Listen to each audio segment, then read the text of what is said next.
नमस्कार. दीपक रेगे कथाकथन चॅनलवर तुम्हा सगळ्यांचं मनापासून स्वागत करतो आणि एकच विनंती करतो की तुम्ही जर आत्ता चॅनलवर पहिल्यांदा आला असाल किंवा अजूनपर्यंत चॅनल सबस्क्राईब केलेलं नसेल तर प्लीज चॅनल सबस्क्राईब करा. शेजारी घंटीचा चिन्ह आहे, बेल आयकन ते प्रेस करा. मित्रांनो, आज तुम्ही ऐकणार आहात विजय कापडी सरांच्या अक्कल हुशारी ह्या कथासंग्रहातली कथा आणि कथेचं नाव आहे खोटा रुपया. ऐकूयात. 60-65 वर्षांपूर्वीची गोष्ट आहे. त्या काळी आणा, चवली, पावली, आधेली आणि एक बंदार रुपया ही नाणी चलनात असायची. हॉटेल आणि रेस्टॉरंट फराळाचं दुकान म्हणून ओळखलं जायचं आणि जिलेबीच्या एका थाळीला म्हणजे ॲल्युमिनियमच्या थाळीत 2 जिलेब्या ठेवलेल्या असत तर त्या थाळीला 2 आणे असा दर असे. शाळेच्या वाटेवरच्या एका फराळाच्या दुकानातल्या दर्शनी काचेच्या कपाटात एका परातीत एकावर एक अशा कितीतरी जिलब्या रचून ठेवलेल्या दिसत. शाळेला जात येत असताना तो जिलब्यांचा किल्ला मी डोळे भरून बघत असे. माझ्या नकळत जी बोटांवरनं फिरवली जायची. त्या दिवशी संध्याकाळी मी घरी आलो आणि दप्तर कोपऱ्याशी ठेवत आईला म्हणालो, आई, अगं तुला जिलब्या करता येतात का? मला जिलब्या फार खाव्याशा वाटत आहेत ग. त्याबरोबर आईनी खाड दिशी माझ्या मुस्कटीतच मारली आणि स्वतःच्या कपाळाला हात लावत म्हणाली, अरे घरात मुंज नाही, लग्न नाही, इतर कुठलं मंगल कार्य नाही आणि तुला गोड गोड पदार्थ खावासा वाटतोय. बाई ग, आता काहीतरी संकट येणार आपल्या घरावर. हे ऐकताच मी घाबरून रडायला लागलो. तेव्हा तिने मला जवळ घेतलं आणि म्हणाली, अरे असे गोड पदार्थ सणासुदीला आणि मंगल कार्य नसताना खायचे नसतात. पण मी रडकुंडीला आलो आणि म्हणालो, अगं पण मला खावेसे वाटतात, त्याला मी काय करू सांग ना. नाही तू कसंही कर, आज जेवणात जिलब्या कर. करशील नाही. त्याच्यावर आई म्हणाली, आपल्या घरात किती माणसं आहेत ती मोजलीस का कधी? 14 खाणारी तोंड आहेत. तुझ्यासाठी जिलेब्या केल्या तर सगळ्यांसाठी कराव्या लागतील. त्यापेक्षा तू असं कर, आज तुझ्या मामाचा पगार आहे, त्याला सांग, तो तुला गुपचूप एखाद्या फराळाच्या दुकानात घेऊन जाईल आणि मग तू जिलब्या खा, वाटेल तेवढ्या खा. हां. मी मान डोलवली आणि मामाची वाट बघायला लागलो. संध्याकाळी 7 वाजता मामा आला. धावत जाऊन मी त्याला मिठी मारली आणि म्हणालो, मामा मला कधी जिलब्या खाव्याशा वाटत आहेत. त्यावर मोठ्यांदा हसत मामा म्हणाला, ओह, तुला जिलेब्या खावेशा वाटत आहेत? अरे पेढे, लाडू, मैसूरपाक सुद्धा छान असतो, ते नाही का खावंसं वाटत तुला? हां. नाही नको, मला सध्या जिलब्याच हव्यात. त्या मिळाल्या तर आणखीन काही सुद्धा नको मला. चल की जाऊयात की. मी मामाचा हात ओढत म्हणालो, अरे थांब थांब थांब थांब. असं म्हणत मामानं खिशातनं 1 रुपया काढला आणि माझ्या हातावर ठेवत म्हणाला, हे बघ जा, तू एकटाच जा आणि दुकानात जाऊन जिलेब्या खा. 1 प्लेट पुरेल ना? पुरे की पुरे. अरे पण मामा, मी याआधी कधी एकटा हॉटेलात गेलेलो नाही आहे. माझ्यासाठी जिलब्या आणा हे त्यांना सांगायचं तरी कसं? मला भीती वाटते रे. अरे असं भ्यायचं नसतं बाळा. जिलब्या खाण्यासाठी निघालेल्या तुझ्यासारख्या मर्दानं अजिबात घाबरायचं नाही. सरळ फराळाच्या दुकानात जायचं, तिथल्या रिकाम्या खुर्चीत बसायचं. तू बसलेला दिसताच हॉटेलातला पोऱ्या कसला बाप्याच तो येईल तुझ्याजवळ. पाण्याचा ग्लास तुझ्यासमोर ठेवून म्हणेल, क्या लावू साहब? तुला साहेब म्हणेल तो. मग त्याला ऐटेत ऐकवायचं, 1 प्लेट जिलबी लाव. पुढच्या काही क्षणात तो जिलब्यांची प्लेट तुझ्या पुढ्यात आणून ठेवेल. आता त्यापुढे काय करायचं हे मी तुला सांगायला हवं का? यावर मोठ्यानं टाळी वाजवत मी म्हणालो, जिलब्यांची प्लेट पुढे आली की मी त्या प्लेटवर तुटून पडणार. हो, जिलब्या खाऊन झाल्या की पाणी प्यायचं, तोंड पुसत गल्ल्यावर जायचं. तेवढ्यात तो पोऱ्या म्हण किंवा बाप्या म्हण पुकारेल, 1 इसम 2 आणा. यातला इसम म्हणजे तू आणि 2 आणे जिलब्यांचे. खिशातून रुपया काढ, मालकाच्या जवळ दे, तो तुला 14 आणे परत करील. ते मोजून घे आणि परत ये. हां, जा आता. मामानं फराळाच्या दुकानात काय काय करायचं असतं ते सविस्तर सांगितलं होतं. कानात प्राण आणून मी ते ऐकलं होतं. थोड्याच वेळात मामानं दिलेला रुपया मी माझ्या हाफ पॅन्टीच्या खिशात ठेवला आणि तडक निघालो. खिशात हात घालून मी तो रुपया घट्ट पकडून ठेवला. आणि परातीतल्या जिलेब्या डोळ्यासमोर आणून झपाझप पावलं टाकत दुकानाच्या दारात पोहोचलो.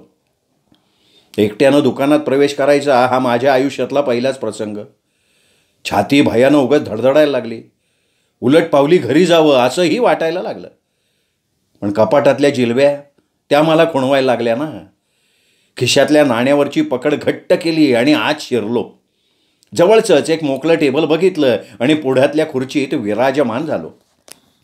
आजूबाजूला बघितलं आणि मामानं सांगितलं होतं तसंच झालं. एका ॲल्युमिनियमच्या पेल्यातनं पाणी घेऊन एक पोऱ्या जवळ आला. हातातला पेला दांड दिशी माझ्या पुढ्यात आपटत म्हणला, बोलो.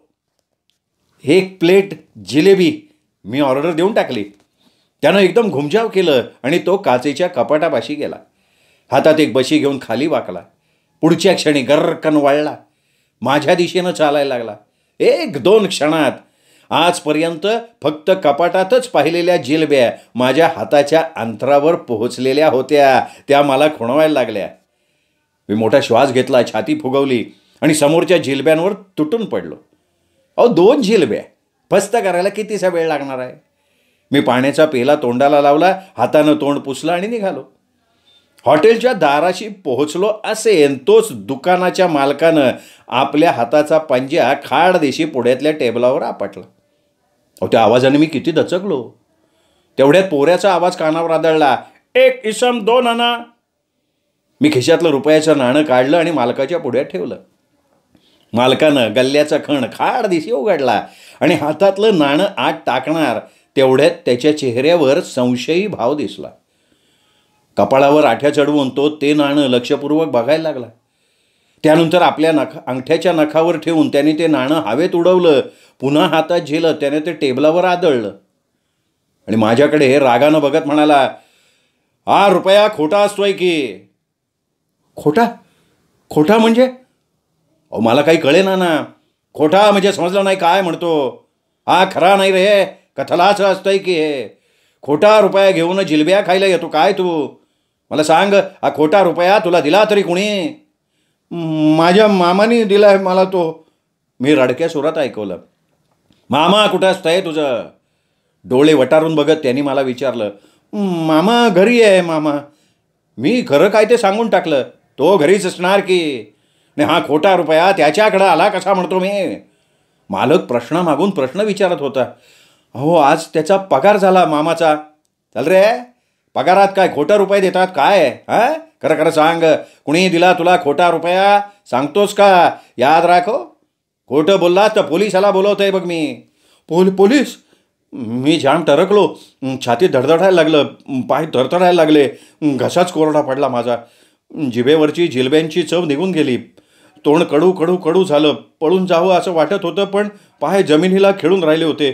जडशीळ झाले होते. पाऊल उचलवत नव्हतं. नाव काय म्हणतोस तुझ्या वडिलाचं? राहतोस कुठं तू? मालकानं चौकशी सुरू केली. मी पत्ता सांगितला, वडिलांचं नाव सांगितलं.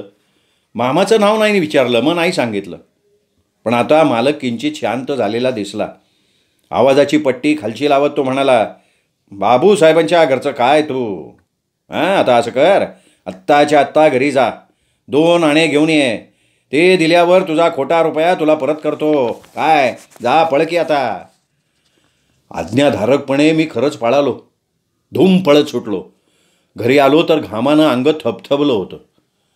घरात शिरता शिरता मला रडू कोसळलं. मी तसाच मामाकडे गेलो आणि म्हणालो, मामा 2 आणे दे लवकर. 2 आणे? 2 आणे? अरे पण तुला मी 1 रुपया दिला होता. हरवलास का काय? नाही, हरवला नाही मामा, पण तो मालकाने आपल्याजवळ ठेवून घेतला. कशाला ठेवून घेतला? त्याच्याजवळ रुपयाची मोड नाही काय? दुकान चालवतोय. मामा कुचेष्टेच्या स्वरात म्हणाला.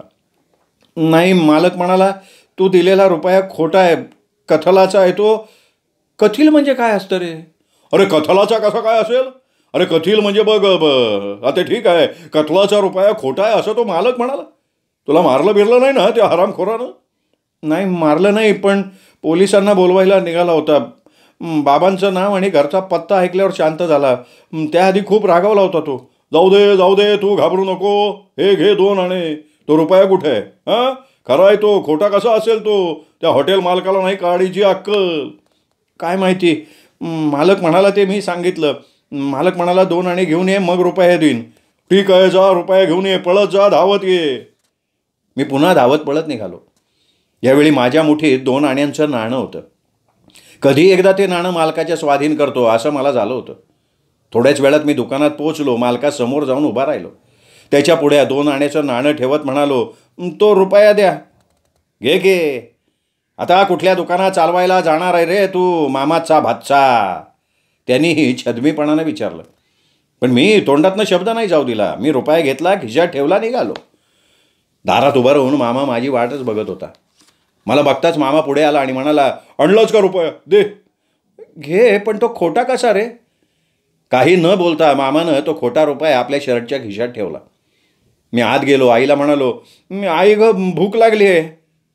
माझ्याकडे चमत्कारिक नजरेनं बघत आई म्हणाली, अरे काय पोटात राक्षस आहे का काय तुझ्या? आत्ता जिलब्या खाऊन आलास ना तू? झाली इच्छा पूर्ण? आणि त्या क्षणी मला आठवलं की मी जिलब्या खाल्ल्या. मगाच्या खोट्या रुपयाच्या गडबडीत आणि धावात मला अगदी साप विसर पडला होता. त्या जिलब्यांची चव कशी असते ते आठवायचा प्रयत्न केला, पण जिलब्या कशा लागतात हे आठवूनही आठवेना मला. फक्त मालकाची जबरी नजर डोळ्यापुढे येत राहिली आणि खोटा रुपया दिसायला लागला. चंद्रा एवढा मोठा दिसायला लागला. तेव्हा डोळ्यात बिघाड झाला म्हणून मी घाबरलो. थोड्या वेळानं मी मामाजवळ गेलो. मामानं आपल्या हातातला रुपया, म्हणजे तो खोटा रुपया, मला दाखवला आणि म्हणाला, आता लालसाब आला ना की त्याला विड्याचं बंडल आणायला पाठवतो. चालणार रे आपला रुपया, बघशील तो. तेवढ्यात आला की लालसाब. काळा कुट्ट वर्ण, खाकी सदरा, खाकी अर्धी पॅन्ट, पायात जाडजूड चपला, डोक्याला लाल रुमाल. त्याचं नाव त्या लाल रंगाच्या रुमालावरनं पडलेलं असावं किंवा नाव लालसाब म्हणून तो लाल रंगाचा रुमाल बांधत असावा असा प्रश्न आला डोक्यात. एरवी साब म्हणण्यासारखं त्याच्यात काही नव्हतं. तर असा हा लालसाब आला. आमच्या घरातल्या गाईचं दूध काढायला तो दररोज रात्रीचा यायचा. आमच्या घरी एक गाय होती. ती गाय बाबांनी 60 रुपयांना विकत आणली असं ते आईला म्हणताना मी ऐकलंही होतं. गाय आहे त्यामुळे तिचं दररोज 5 पेले दूध फुकटात मिळणार असंही माझ्या कानावर आलं होतं. पण गाईला पाडा झाला आणि गाईचा स्वभाव बदलला. ती चिडखोर दिसायला लागली. तिच्या डोळ्यातनं जळते निखारे सांडतायत असं दिसायचं आणि काळीज लक्क दिशेने उडायचं. दूध काढण्यासाठी तिच्या आचळांना हात लावला की ती गाढव मारते ना तशी खाडकन लाथ मारत असे. एकदा आई दूध काढायला बसली. त्याआधी दूध पिणाऱ्या पाड्याला दूर केलेला होता. आईनं आचळांना हात घातला तर गाईनं लाथ मारून तिच्या हातातला तांब्याच दूर उडवून दिला. ठण ठण ठण आवाज करत धावणाऱ्या तांब्याच्या पाठीमागे मी धावत निघालो. तेव्हापासून ना आईने धसकाच घेतला. त्यामुळे गाईचं दूध काढायला तसा धट्टा कट्टा गडी म्हणून लालसाबला बोलवण्यात आलं. लालसाब दिवसभर दगडी कोळसा फोडायचा आणि संध्याकाळी दूध काढायला यायचा. दगडी कोळशाचा व्यापार करणाऱ्या एका मुसलमान कॉन्ट्रॅक्टरकडे तो कामाला होता. त्याच्या मालकाशी बाबांची चांगली ओळख होती. बाबांनी त्याला गाय दूध काढू देत नाही असं सांगितलं आणि लगेच त्यांनी त्या कामासाठी लालसाबला पाठवून दिलं. खाकी हाफ पॅन्ट, खाकी डगला, डोक्याला तांबड्या रंगाचा फेटा, पान खाल्ल्यामुळे लाल भडक झालेले ओठ असलेला लालसाब पहिल्यांदा गोठ्यात प्रवेश करता झाला तेव्हा त्याला बघून लाथ मारणारी आमची गाय सुद्धा घाबरली असणार. गाईचं दूध काढायचं या लालसाबचं तंत्रच वेगळं होतं. आल्या आल्या काठीचे 2-4 रट्टे तो तिच्या पाठीवर हाणत असे. काठीचा वार चुकवण्यासाठी गाय घाबरून भिंतीच्या आडोशाला गेली की लालसाहेब पटदिशी पाय पुढच्या पायाशी खेचून बांधून ठेवायचा. एवढी पूर्वतयारी झाली की मोठ्या धैर्यानं तो दूध काढायच्या कामगिरीला सुरुवात करायचा. गायीनं मध्येच पाय झाडायचा प्रयत्न केला तर तिच्या पाठीवर हाताचा जोरदार दणका देत तो तिच्यावर ओरडायचा, आलायन आलायन. एवढ्यानं गाय शांत झाली नाही तर तो खुशाल तिची पाठ शेकून काढायला सुरुवात करायचा. हे सगळं भयभीत नजरेनं दाराशी उभा राहून मी बघायचो आणि दुधाचा पेला तोंडाशी नेताना हे सगळं आठवून दूध पिणं नकोसं व्हायचं. तर अशा या विचित्र आणि चमत्कारिक लालसाबचं डोकं 4 आणे कमीच असावं असा शोध घरच्यांनी लावलेला होता. लालसाब दूध काढायला पहिल्यांदा आला तेव्हा त्याचं नाव गाव विचारून झाल्यावर घरातल्या आजीनं प्रश्न केला, क्या लालसाब शादीशुदा हो क्या? हायच ना, लालसाब म्हणाला. कितने बच्चे? त्या पुढचा संभाव्य प्रश्न आणि लालसाबचं विचित्र उत्तर, 2 हत्ते 4 मर्रे. लालसाबच्या त्या उत्तरानं घरातली माणसं केवढ्यांदा तरी दचकली होती. त्याच्याशी फक्त दूध काढण्यापुरता संबंध ठेवायचा असं सगळ्यांनी ठरवलेलं होतं. आमच्याकडे लाथ झाडणाऱ्या गाईचं दूध काढून झालं की तो त्याच्या घरी जायला मोकळा. या व्यतिरिक्त त्याला दुसरं कसलंही काम द्यायचं नाही असा जणू गुप्त करारच झालेला होता. पण आजची गोष्ट वेगळी होती. लालसाब आल्याबरोबर मामा पुढे झाला. त्याला म्हणाला, अरे लालसाब कैसा आहे? अच्छा आहे ना सब? लालसाबनं या 3 प्रश्नांच्या उत्तरासाठी केवळ गुलाबी छटा लाभलेल्या आपल्या डोळ्यांनी बघितलं तेव्हा मामा चढदिशी पुढं म्हणाला, अरे लालसाब बीडी पिएगा क्या? लालसाबनं आपला हात पुढं केला आणि म्हणाला, हाय क्या? त्याबरोबर टिपण साधून मामानं आपल्या मुठीतला खोटा रुपया त्याच्या हातावर ठेवला आणि म्हणाला, लालसाब देखो 1 रुपया है. अभी मूसा के दुकान पे जाओ और बीड़ी का 1 बंडल और बाकी 15 आने वापस लेके आओ. मामानं दिलेला खोटा रुपया घेऊन लालसाब निघाला. मामा माझ्याकडे बघून खुदकन हसला. मी त्याला त्या खोट्या रुपयाबद्दल विचारायला जाणार तोच नाकावर बोट ठेवत मामा म्हणाला, बघू ना आता लालसाब काय दिवे लावतोय ते. आणि घराच्या दाराशी उभं राहून आम्ही दोघं विडीचं बंडल आणि बाकी राहिलेले 15 आणे आणायला पाठवलेल्या लालसाबची वाट बघायला लागलो. 15-1 मिनिटांचा अवधी उलटला असावा आणि दुरून लालसाब येताना दिसला. त्याच्या तोंडात पेटलेली बिडी दिसली. त्याबरोबर मामानं उभ्या उभ्या उडी मारली आणि टाळी वाजवत आनंदानं म्हणाला, चालला चालला. चालला? कोण चालला रे मामा? कुठे चालला रे मामा? अरे आपला रुपया चालला. आता उद्या संध्याकाळी तू शाळेतून आल्यावर आपण दोघं जाऊ जिलब्या खायला. तिथून वाटल्यास सिनेमाला सुद्धा जाऊ. नाही मग त्यापेक्षा असं करू, आधी सिनेमाला जाऊ आणि मग इंटरव्हलमध्ये जिलब्या बांधून आणू. सिनेमा बघता बघता जिलब्या खाऊ आपण. एकाच वेळी जिलब्या खायला आणि सिनेमा बघायला मिळणार म्हणून मी खूप आनंदलो. दरम्यान लालसाब आमच्याजवळ आला. विडीचं बंडल मामाकडे देत म्हणाला, मामाजी ये रुपया खोटा है, कत्थल का है, नहीं चलेगा ये. लेकिन मैं मेरे पैसे से बंडल लेके आयला. 1 बीड़ी निकाली. अभी मेरे को बीड़ी का 1 आना दो तुम. मारक्या गाईचं दूध मोठ्या कौशल्यानं काढणाऱ्या लालसाबला एक साधा खोटा रुपया चालवायच्या कामात संपूर्ण अपयश आलेलं होतं. मामाचा चेहराच पडला. लालसाबच्या अपयशानं सिनेमा आणि जिलब्या चुकल्यानं मलाही थोडंसं खचल्यासारखं झालं. त्याच्या अपयशाचा अर्थ एवढाच होता की मामानं आखलेला आणि त्यात मी सुचवलेला बदल हा संपूर्ण कार्यक्रम रद्द झालेला होता. मामानं घोगऱ्या आवाजात लालसाबला विचारलं, क्या हो गया उस रुपये को? नहीं चला वो मूसा दुकानदार गुस्से से बोला, रात के टाइम ठकाने को आयला गया. क्या मारने को आयला गया? मामानं दिलेला 1 आणा खिशात टाकून आणि गंभीर चेहरा करून लालसाब गोठ्याच्या दिशेनं चालता झाला. तेव्हा घरातल्या प्रत्येकाला मामा जवळच्या खोट्या रुपयाची माहिती झालेली होती. त्या संदर्भात मी जिलब्या खाऊन आलो आणि लालसाबचा प्रयत्नही चाललेला नसल्याचं सगळ्यांना समजलं. खोट्या रुपयाबद्दलची उत्सुकता प्रत्येकात जागृत झाली. आळीपाळीनं प्रत्येकजण तो रुपया हातात घेऊन न्याहाळून झाल्यावर अंगठ्याच्या नखावर ठेवून हवेत उडवून बघायला लागला. शेवटी पायाखालच्या फरशीवर रुपया दणदिशी आपटण्याचा कार्यक्रम सुद्धा संपन्न झाला. त्या प्रसंगी एरवीच्या छन्न अशा आवाजाऐवजी बद्ध असा झालेला आवाज सगळ्यांनी कान देऊन ऐकला आणि निष्कर्ष एकच निघाला, रुपया खोटा आहे. आमच्या घरातली ही गोष्ट एकमेव असावी ज्यात प्रत्येकानं सहमती दर्शवलेली होती. त्यानंतर प्रत्येकाने मामाला विचारलं, हा खोटा रुपया तुला कुणी दिला? तो खोटा आहे हे जर सगळ्या जगाला कळून चुकलंय तर तुला ते का कळू नये? मामानं त्यांच्या या प्रश्नाचं वेगळंच उत्तर ऐकवलं. म्हणाला, हा खोटा रुपया चालवण्यासाठी जिलबीचे 2 आणे आणि विडीचा 1 आणा मिळून वट्ट 3 आणे खर्च झालेत. आता बघतो ना आणखीन किती खर्च करावा लागतोय ते. दुसऱ्या दिवसापासून मामा आणि मी मिळून तो खोटा रुपया चालवण्याची मोहीमच सुरू केली. कुठल्याही परिस्थितीत तो खोटा रुपया चाललाच पाहिजे हाच एक ध्यास आम्ही दोघांनीही घेतला. पैशाचा कुठलाही व्यवहार होताना दिसला की ताबडतोब आम्ही आमच्या खोट्या रुपयाचं घोडं पुढं दामटत असू. प्रयत्नांना यश येत नव्हतं. खोटा रुपया न चालण्याच्या दुःखाला थोडं हलकं करण्यासाठी मामा जमिनीवर तो रुपया घरंगळता ठेवी आणि म्हणे, तो बघ चालला चालला चालला चालला का नाही, चालला का नाही, मग इतरांना तो का नसेल चालत रे? आणि मग मोठ्यानं हसायचा. मीही त्याच्या हास्यात सामील होत असे, पण मला हसणं नीट जमत नसे. घरमालकाचा कारकून महिन्याचं भाडं मागायला आला तेव्हा भाड्याच्या 15 रुपयात मामानं तो रुपया सरकवला. पण सगळे रुपये नीट बघून आणि खिशात ठेवून आणि राहिलेला खोटा रुपया मामाच्या हातावर ठेवत तो म्हणाला, वा गुरु वा, काय खोट्या रुपयाचे टांगसाळ सुरू केली का काय. त्यानंतर एकदा दारावरून जाणाऱ्या दही विकणाऱ्या बाईकडून तब्बल 4 आण्यांचं दही घेऊन तिच्या हातावर रुपया ठेवला. तेव्हा त्या रुपयाकडे चमत्कारिक नजरेनं बघून तिने तो परत केला आणि म्हणाली, चिल्लर काढा हो, ते 4 आणे नसलं तर उद्या द्या, पण हा रुपया नको की. कतलाचा रुपया कुठला आलाय चालायला. दिवस पुढे पुढे जात होते. खोटा रुपया कुठेही खपत नव्हता.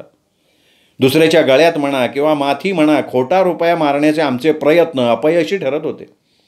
पुढे पुढे तर गावात बातमी पसरली की आमच्याजवळ एक खोटा रुपया आहे आणि तो खपवण्याच्या प्रयत्नात आम्ही दोघं मामा भाचे आहोत. त्यामुळे इतर कोणत्याही व्यवहारात खरा रुपया दिला तरी मंडळी संशयानं बघायला लागली.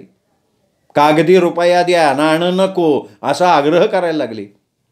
एक दिवशी मामा मला म्हणाला, हा रुपया तू चालवशील ना तर यातले 8 आणे तुझे बरं का. आता या व्यवहारात एकदम 50% फायदा होऊ बघणार आहे या विचारानं मी भलता उत्साही झालो आणि खोटा रुपया चालवण्याच्या मोहिमेत पूर्ण लक्ष घातलं. विचार करता करता अचानक डोक्यातली ट्यूब पेटली. मी ती अफलातून कल्पना मामाच्या कानात मोकळी केली. मामालाही ती पसंत पडली. मामानं अंगात कोट चढवला, डोक्यावर टोपी घातली, माझ्याबरोबर लगबगीनं निघाला. माझ्या प्लॅनप्रमाणे आम्ही दोघं गावातल्या देवळापाशी पोचलो. देवाला नमस्कार केला.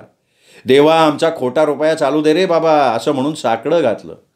भटजीकडून तीर्थ घेतलं आणि भटजीच्या नाकाजवळ रुपया हलवत त्याच्या पैशाच्या थाळीत टाकला आणि चिल्लर काढायला गेलो तेव्हा भटजीनं माझ्या हातावर जोरात फटका हाणला. रागारागानं ताटातला खोटा रुपया उचलून आवारात फेकून देत खेकसला, देवाजवळ, प्रत्यक्ष देवाजवळ खोटेपणा करता तुम्ही, लाज नाही वाटत तुम्हाला. देव सगळं बघतो. तो तुला यंदाच्या वर्षी परीक्षेत नापास केल्या वाचून राहणार नाही, बघशील तू.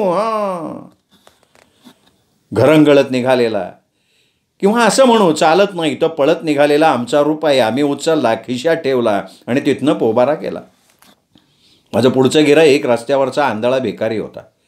त्याच्या पुढ्यात अंथरलेल्या कपड्यावर हलक्या हातानं रुपया ठेवत म्हणालो, बाबा मी रुपया ठेवलाय, उरलेले 15 आणे आणि 3 पैसे घेतो. अख्खा रुपये ठेवलोय, अख्खा 1 रुपये द्या, इथं माझ्या हातावर द्या. बऱ्याच दिवसात हाताला लागलेला नाही राव अख्खा रुपया. भिकारीच्या विनंतीला मान देऊन मी त्याच्या पुढ्यात ठेवलेला रुपया उचलला आणि त्याच्या हातावर ठेवला. क्षणार्धात विंचूट डसल्याप्रमाणे तो किंचाळला, खोटा रुपया, काय आंधळेला फसवतो हे, अर्थळपट होईन तुझं, सत्यानाश होवं तुझ्या घराण्याचा तुझ्या. मी रुपया घेऊन धावत निघाल्यामुळे त्या आंधळ्या भिकाऱ्याची शिवी पूर्ण झाली का नाही हे मला कळलं नाही. दरम्यान मामाच्या पगाराचा पुढचा महिन्याचा दिवस उजाडला. आता मामाला कुठेही न खपणाऱ्या त्या खोट्या रुपयामध्ये फारसा रस नाही उरला, कारण तो रुपया माझ्या स्वाधीन करून तो फार मोठी इस्टेट माझ्या नावावर करत असल्याच्या थाटात म्हणाला, आता हा रुपया तुझा बरं का, याचं तू काहीही कर, मी तुला एका शब्दानं हिशोब विचारणार नाही. तुझ्या प्रयत्नानं कुठेतरी चालला तर ती आनंदाची बातमी फक्त माझ्या कानात मोकळी कर. तो खोटा रुपया अखेर चालला एवढं माफक समाधान मला पुरेसं आहे. आणि अशा प्रकारे तो रुपया खोटा असला तरी संपूर्णपणे माझा झाला. त्यानंतर मी आणि माझ्या मित्रपरिवारातल्या अनेकांनी तो चालवण्याचे कितीतरी प्रयत्न केले, पण सगळे प्रयत्न ओमफस झाले. काही वर्षांनंतर वयाची 20 ओलांडल्यानंतर तो रुपया संपूर्णपणे सुरक्षित राहावा यासाठी बँकेत खातं उघडून त्यात तो जमा करावा असाही विचार माझ्या मनात डोकावला. पण बँकेच्या पायऱ्या चढायचं धाडस नाही झालं. बँकेला फसवणाऱ्या बड्या लोकांच्या नावांबरोबर आपलंही नाव जोडलं जाईल अशी भीती वाटायला लागली. तो रुपया चालला तर एखाद्या सार्वजनिक ठिकाणी असंही तीव्रतेनं वाटलं, पण नेमक्या जागेचा अंदाज काही येईना. शेवटी कधीतरी कुठंतरी असा एखादा भेटेल की जो जादा खिटखिट न करता माझ्या रुपयाचा स्वीकार करेल. त्या रुपयाच्या व्यवहारात फार मोठा नसला तरी छोट्यातला छोटा फायदा झाला तरी चालेल असा व्यापक विचार करून मी तो खोटा रुपया सुरक्षितरित्या माझ्याकडे ठेवून दिला. मध्यंतरी बरीच म्हणजे 10-15 वर्षे गेली. कुठल्या तरी घरगुती कामानिमित्त मी परगावी राहणाऱ्या माझ्या थोरल्या बहिणीकडे गेलो. तिथे बहिणीजवळ माझा 8-10 वर्षाचा भाचा जिलबीसाठी हट्ट करताना मला दिसला. त्याला हॉटेलात जाऊन जिलबी खायची आहे हे कळल्याबरोबर मला माझं बालपण आणि तो खोटा रुपया आठवला. तो रुपया माझ्या पैशाच्या पाकिटाच्या कोपऱ्यात असल्याचं हे जाणवलं आणि अचानक एक विचार मनात डोकावला. अखेर खोटा रुपया माझ्या मामाच्या पद्धतीनं खपवण्याची वेळ माझ्यावर आली तर? इतिहासाची पुनरावृत्ती होते का दुसरंच काही घडतंय हे जाणून घेण्यासाठी खिशातल्या पाकिटातून तो रुपया काढण्यासाठी माझा हात नकळत खिशाकडे गेला सुद्धा. तेवढ्यात बहीण म्हणाली, अरे तुला आठवतंय का बघ ना, तू याच्या वयाचा होतास ना तेव्हा असाच एकदा जिलबीसाठी आग्रही झाला होतास. त्यावेळी आमच्या बाबूमामानं तुला 1 रुपया दिला होता. तो खोटा रुपया चालवण्यासाठी तुम्ही दोघांनी काही म्हणजे काहीही करायचं बाकी ठेवलेलं नव्हतं. आणि एवढं सांगून माझ्या डोळ्यात बघत ती म्हणाली, शेवटी खपवलाच का रे तो खोटा रुपया, का आहे अजून तुझ्याजवळ? त्यावेळी माझ्या भाच्याच्या हातावर तो रुपया ठेवायचं धाडस मात्र मी नाही करू शकलो. आजही तो रुपया माझ्या खिशात सुखरूप आहे आणि कोणत्या ना कोणत्या आर्थिक देवघेवीत तो देऊन मी कायमचा मोकळा होणार असंच म्हणतोय. पण कधी येईल का होती वेळ? मित्रांनो, कथा आवडली असेल कापडी सरांची, कथा लाईक करा, व्हिडिओ लाईक करा, मित्रपरिवारात नातेवाईकात शेअर करा आणि हो, चॅनल सबस्क्राईब करायचं राहून गेलं असेल तर प्लीज चॅनल सबस्क्राईब करा. चला पुन्हा भेटूयात वेगळ्या लेखकाच्या वेगळ्या कथेसह पुन्हा एकदा. तोपर्यंत नमस्कार मित्रांनो.